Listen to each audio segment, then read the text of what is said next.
मुझे लगता है कि इस वक्त संविधान और मुल्क दोनों खतरे में है। मैंने 3C फार्मूला इख्तियार किया हुआ है। भारतीय जनता पार्टी जैसी ताकतें हमारे मुल्क के लिए और हमारे संविधान के लिए नुकसानदेह है। दलितों से ज्यादा दलित और कमजोर से ज्यादा कमजोर मुसलमान अगर किसी ने बनाया है तो वो तन्हा कांग्रेस है। सोच समझ के अपने मुल्क और अपनी मिल्लत की हिमायत में फैसला करते हैं। ये है बरेलवी पंथ के मौलाना और इत्तेहाद मिल्लत काउंसिल के अध्यक्ष मौलाना तौक़ीर रजा खान।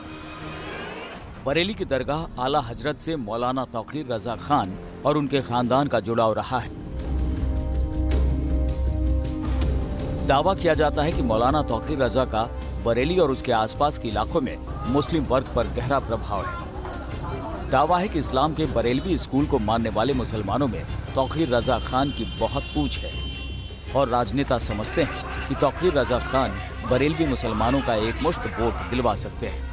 हमने ये सवाल खुद तौक़ीर रजा खान से पूछा।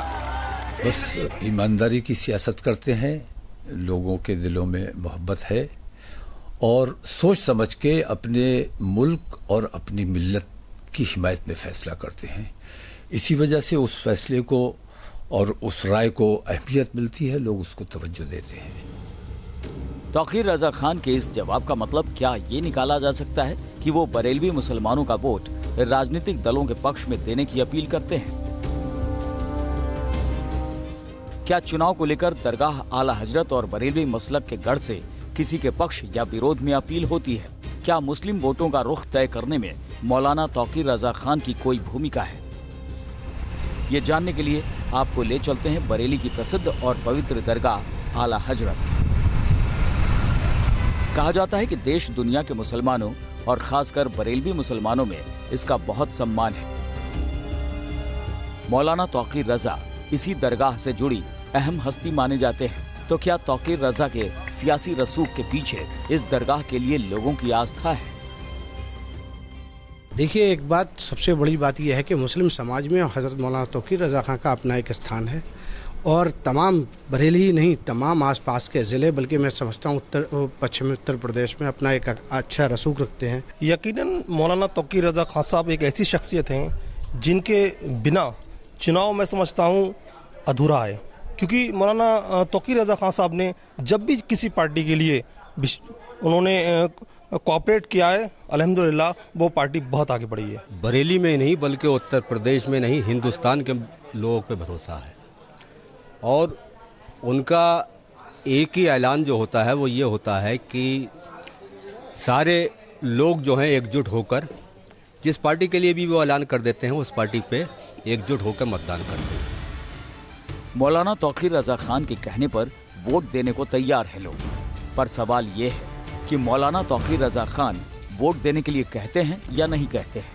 इशारा करते हैं या सीधा पार्टी या प्रत्याशी का नाम बता देते हैं। क्या दरगाह आला हजरत के भक्तों की आस्था वोट बैंक की गारंटी है? मुस्लिम वोट की दिशा तय होने के दावे और इन सवालों का सच जानने के लिए हमने बरेली के स्थानीय पत्रकार RK सिंह से बात की। उत्तर प्रदेश में क्या पूरे देश दुनिया में दरगाह आला हजरत का एक स्थान है, एक सेक्ट है पूरा बरेलवी, उसी परिवार के ही सदस्य हैं।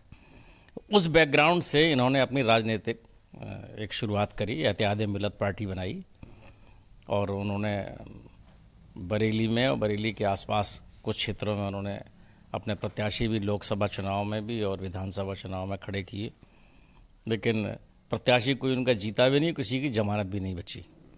लेकिन कहा यह गया कि तौक़ीर साहब खुद नहीं जीतेंगे, लेकिन दूसरे को जिताने हराने में तो सक्षम हैं। पत्रकार RK सिंह ने मौलाना तौक़ीर रजा और उनके राजनीतिक समीकरण को लेकर कई बातें बताई और साथ ही बताया कि 2012 के विधानसभा चुनाव में उन्होंने भी अपनी राजनीतिक महत्वाकांक्षाओं को पूरा करने की कोशिश की थी।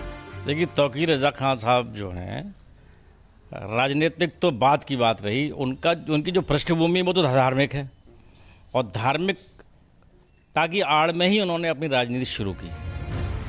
आला हजरत परिवार में मौलाना तौक़ीर रजा खान सीधे तौर पर पॉलिटिक्स से जुड़े हैं। वो चुनाव लड़ते हैं, लड़ाते हैं, पर कहा जाता है कि वो खुद भले न जीत पाएं, पर दूसरों को जिताने या हराने की हैसियत जरूर रखते हैं। थोड़ा तौकीर रजा साहब की चुनावी जमीन भी तलाश लेते हैं। 7 अक्टूबर 2001 को मौलाना तौकीर रजा खान ने इत्तेहाद मिल्लत काउंसिल नाम की पार्टी का गठन किया था। पहले ही चुनाव में निगम का चुनाव लड़ा और 10 सीटें जीती थी। 2009 में मौलाना तौकीर रजा ने लोकसभा चुनाव में कांग्रेस उम्मीदवार प्रवीण ऐरन का समर्थन किया। चुनाव में प्रवीण ऐरन ने बीजेपी के संतोष गंगवार को मात दे दी। साल 2012 के यूपी विधानसभा चुनाव में मौलाना तौकीर रजा खान ने समाजवादी पार्टी का समर्थन किया और खुद भी चुनाव मैदान में उतरने का फैसला किया था। 2012 के विधानसभा चुनाव में उनकी पार्टी इत्तेहाद मिल्लत 1 सीट जीतने में कामयाब रही थी। साल 2014 के लोकसभा चुनाव में मौलाना तौकीर रजा खान ने बीएसपी को समर्थन किया था। हालांकि इस बार के चुनाव को लेकर दरगाह आला हजरत से जुड़ाव रखने वाले मौलाना तौकीर रजा का मिजाज थोड़ा अलग नजर आ रहा है। वो खुद चुनाव के मैदान में कूदने से इनकार कर रहे हैं। 7 अक्टूबर का हमारा स्थापना दिवस था, तभी मैंने ये ऐलान कर दिया था कि हम इस बार लोकसभा का चुनाव नहीं लड़ेंगे। जब तब चुनाव क्या दूर दूर तक पता नहीं था। हमने 7 अक्टूबर को ऐलान कर दिया था और हम अपने उस फैसले पे कायम हैं। हम कहीं चुनाव नहीं लड़ रहे हैं, लेकिन हमने इस वक्त ये महसूस किया कि खामोश रहने से काम नहीं चलेगा। इस वक्त हिमायत के लिए खड़ा होना पड़ेगा। मौलाना तौकीर रजा ने तो साफ कर दिया कि वो चुनाव नहीं लड़ेंगे, लेकिन इशारों में ये जरूर बता दिया कि चुनाव में वो खामोश नहीं रहेंगे। तो क्या इस बार के चुनाव को लेकर मौलाना तौकीर रजा ने कोई खास प्लान बनाया है? क्या वो किसी दल के लिए चुनाव में वोट की अपील करेंगे? इन सवालों का जवाब जानने के लिए आपको मुस्लिम वोटों के एक बेहद अहम समीकरण की जानकारी दे देते हैं। दरअसल पसमानदा मुस्लिमों की बरेली की दरगाह आला हजरत में गहरी आस्था है। पसमानदा मुस्लिम ओबीसी की श्रेणी में आते हैं। साल 2009 के लोकसभा चुनाव पर एक संस्था की ओर से जारी आंकड़े पर नजर डालें तो देश भर में मुस्लिम वोटर्स के वोटिंग पैटर्न का आपको थोड़ा अंदाजा मिल जाएगा। मुस्लिम ओबीसी वोटरों के वोटिंग रुख को देखें तो साल 2009 के लोकसभा चुनाव में मुस्लिम ओबीसी वोटर्स ने कांग्रेस के खाते में 20.2% वोट दिए। बीएसपी के खाते में 19.8% वोट पड़े तो बीजेपी के खाते में 3.1% वोट आए। वही एसपी के खाते में मुस्लिम ओबीसी वोटर्स ने 32.2% वोट डाले और अन्य के खाते में 24.8% वोट डाले गए। वहीं अन्य मुस्लिम वोटर्स ने कांग्रेस को 37.2% वोट दिए। बीएसपी के खाते में 23.2% वोट गए, जबकि बीजेपी के खाते में 6% वोट पड़े। समाजवादी पार्टी को 21.9% वोट हासिल हुए और अन्य के खाते में 11.6% वोट डाले गए। जो उसका वोटिंग पैटर्न का फ़र्क है वो अलग अलग जगहों पर अलग अलग देखा गया। जैसे कि जहाँ पर मुस्लिम ओबीसी आंदोलन सशक्त रहा है, जैसे कि बिहार में ख़ास तौर से, वहाँ पर वोटिंग पैटर्न अलग होता है और जहाँ पर ये सशक्त नहीं है वहाँ पर लेकिन ये मैंने जैसे कहा कि संदर्भ के अनुसार तय होता है। और पिछले 5 सालों में जो भी हमने विश्लेषण किया है, जो भी हमने आंकड़े इकट्ठे किए हैं, उसके हिसाब से देखें तो बहुत अंतर नहीं है। अब कोई बहुत अंतर नहीं है। हाँ, 2013-14 से पहले काफ़ी सिग्निफिकेंट अंतर आया करता था। साल 2011 की जनगणना के मुताबिक देश भर में 18 करोड़ मुसलमान हैं, यानी कुल आबादी का 14%। मीडिया रिपोर्ट के मुताबिक देश भर में मुस्लिमों की आबादी में पसमानदा समाज की हिस्सेदारी करीब 85% है और स्वर्ण मुसलमानों की आबादी करीब 15%, यानी देश भर में कुल 15 करोड़ 3 लाख पसमानदा मुस्लिम आबादी है। साल 2011 की जनगणना के मुताबिक यूपी में 4 करोड़ मुसलमान हैं, यानी कुल आबादी का करीब 19.3%। दावा किया जाता है कि मुस्लिम वोटर्स यूपी के 147 विधानसभा सीटों पर असर डालते हैं। सीएसडीएस के आंकड़ों के मुताबिक 2014 के लोकसभा चुनाव में बीजेपी को देश भर में मुसलमानों के तकरीबन 9% वोट मिले थे। 1996 से लेकर और 2014 के चुनाव से पहले तक राष्ट्रीय स्तर पर 6% मुसलमान हमेशा बीजेपी को वोट करते थे। 2014 के चुनाव में ये बढ़कर 9% हो गया और अभी जो हमने हाल फिलहाल में सर्वेक्षण किया है ये बढ़कर 14% हो गया। मुस्लिम वोट पैटर्न पर जानकारों की राय तो हमने जान ली। अब हम पत्रकार आरबी लाल के पास पहुंचे और ये जानने की कोशिश की कि मुस्लिम वोटर किसी धर्मगुरु के इशारे पर वोट करते हैं या नहीं। किसी को बुरा न लगे तो इस तरह से कहा जाए कि मुस्लिम समुदाय में अपना खुद का ऐसा नेतृत्व नहीं है। वो अशिक्षा की वजह से या किसी अन्य वजह से वो कहीं ना कहीं गुम रहा है। और जो फॉलोअर्स की तादाद जो होती है वो निचले वर्ग से होती है। जैसे कोई कारीगर है, लेबर के लोग हैं, तमाम लोग हैं, वो लोग भीड़ के एक हिस्सा बन जाते हैं। जबकि कोई भी पढ़ा लिखा या कोई शिक्षित इस टाइप से व्यक्ति भीड़ का हिस्सा नहीं बनता है, वो चुपचाप अपने दूर से सुनता है। मुस्लिम वोटर्स के इन वोटिंग पैटर्न का अंदाजा शायद मौलाना तौकीर रजा को भी है, इसलिए वो इस बार सीधे बीजेपी और कांग्रेस को कटघरे में खड़ा कर रहे हैं। मुझे लगता है कि इस वक्त संविधान और मुल्क दोनों खतरे में हैं। भारतीय जनता पार्टी जैसी ताकतें हमारे मुल्क के लिए और हमारे संविधान के लिए नुकसानदेह हैं, और कांग्रेस जैसी जमात जिसने 70 साल देश में हुकूमत की तकरीबन, और मुसलमान बद से बदतर हालत में होता चला गया। इसके लिए भारतीय जनता पार्टी या आरएसएस या किसी और को दोषी करार देना मैं समझता हूँ अन्याय है। असल में अगर कोई इसके लिए जिम्मेदार है तो वो कांग्रेस है। कांग्रेस और बीजेपी को कोसना क्या वोटरों के लिए इशारा है कि वो किसे वोट दें? क्या मौलाना तौकीर रजा खान सियासी हवा का रुख मोड़ने की कोशिश कर रहे हैं? मुसलमानों के एक बहुत बड़े वर्ग में इनका प्रभाव है, इससे तो हम इनकार नहीं कर सकते। तो जिस भी दल को इन्होंने सपा को या बसपा को अगर समय समय पर समर्थन दिया है, तो इन दलों एक बार इन्होंने कांग्रेस को भी समर्थन दिया है। तो इनका ही नहीं, सिर्फ इनके ख़ानदान में जो आला हजरत ख़ानदान के जो मौलाना लोग हैं, ये समय समय पर विभिन्न राजनीतिक दलों को समर्थन देते रहे हैं। 2012 में अखिलेश सरकार में तौकीर रजा खान को राज्य मंत्री का दर्जा हासिल था, लेकिन मुजफ्फरनगर दंगे के बाद उन्होंने इस्तीफा दे दिया।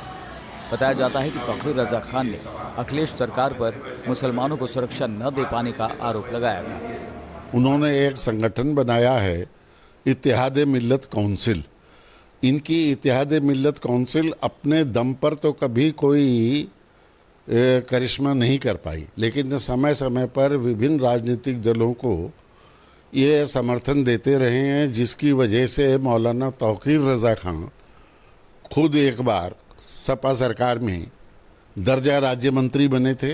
लेकिन बाद में इन्होंने हमें तो ये बताया था कि मुस्लिम एजेंडा उनका सरकार ने लागू नहीं किया, इसकी वजह से वो दर्जा राज्य मंत्री के पद से इस्तीफा देकर चले आए थे। हालांकि इस बार के लोकसभा चुनाव के लिए मौलाना तौकीर रजा खान ने यूपी में एसपी बीएसपी गठबंधन के समर्थन का ऐलान किया है। गठबंधनों का जमाना है, गठबंधनों का जमाना है, और पिछले 20 साल से तकरीबन यही हालात हैं मुल्क में। और आप देख लें कि नदी के जो दो किनारे थे जो कभी मिल नहीं सकते, वो आज मिल के काम कर रहे हैं। और मैं समझता हूँ उन्होंने भी कुर्बानी दी है, इसी वजह से एक साथ खड़े हुए हैं। क्योंकि भारतीय जनता पार्टी जैसी ताकतों से और फिरका परस्ती से निजात दिलाने के लिए अगर हमें थोड़े बहुत कुर्बानी देना पड़ती है। मैं सियासी पार्टी हूँ, इसके बावजूद मैं चुनाव नहीं लड़ रहा हूँ, क्योंकि मुझे लगा, ऐसा महसूस हुआ कि मेरे लड़ने से कहीं ना कहीं फिरका परस्ती को फ़ायदा पहुँचेगा। तो मैंने भी कुर्बानी दी है, दूसरे लोग भी कुर्बानी दे रहे हैं। दावा किया जाता है कि दरगाह आला हजरत से कई फतवे जारी हो चुके हैं और यहाँ के फतवे का दरगाह को मानने वालों पर गहरा असर भी पड़ता है। दावा किया जाता है कि दरगाह आला हजरत से इमरजेंसी के दौर में नसबंदी के खिलाफ फतवा जारी किया गया था। एएमयू में जिन्ना की तस्वीर विवाद के बाद दरगाह आला हजरत से जिन्ना के खिलाफ फतवा जारी किया गया था। फतवा में कहा गया था कि जिन्ना मुल्क के बंटवारे के जिम्मेदार है। दरगाह आला हजरत ने ISIS और आतंकवाद के खिलाफ भी फतवा जारी किया था। बताया जाता है कि पूरी दुनिया के बरेलवी जब तक बरेली शरीफ का फतवा नहीं देख लेते, उस वक्त तक वो किसी और जगह के फतवे को नहीं मानते। हमने फतवा और बरेलवी विचारधारा के मानने वालों पर दरगाह आला हजरत का प्रभाव जानने के लिए मुस्लिम स्कॉलर सुफियान निजामी से बात की। नहीं, देखिए, बरेली शरीफ से जो फतवा जारी होता है या देवबंद से जो फतवा जारी होता है या दारुल नज़वतुल उलमा से फतवा जारी होता है, जो इनके मानने वाले लोग हैं, जाहिर है कि उनके अंदर किसका बड़ा महत्व होता है, बड़ी इसकी वैल्यू होती है, बड़ी इसको अहमियत दी जाती है। इसलिए कि जो बरेलवी तबका है, जो बरेलवी मकतब फ़िक्र के मानने वाले लोग हैं, जब बरेली से कोई फतवा इमाम अहमद रज़ा ख़ान की दरगाह से जारी होता है तो उसको बड़ी कदर की और वैल्यू की निगाह से देखते हैं। इसलिए ये कहना बड़ा मुनासिब है कि इस फतवे की वैल्यू भी होती है और इस फतवे को लोग बड़ी कद्र की निगाह से भी देखते हैं। मुस्लिम स्कॉलर सुफियान निजामी ने भी साफ कर दिया कि दरगाह आला हजरत और फतवे का कितना असर है।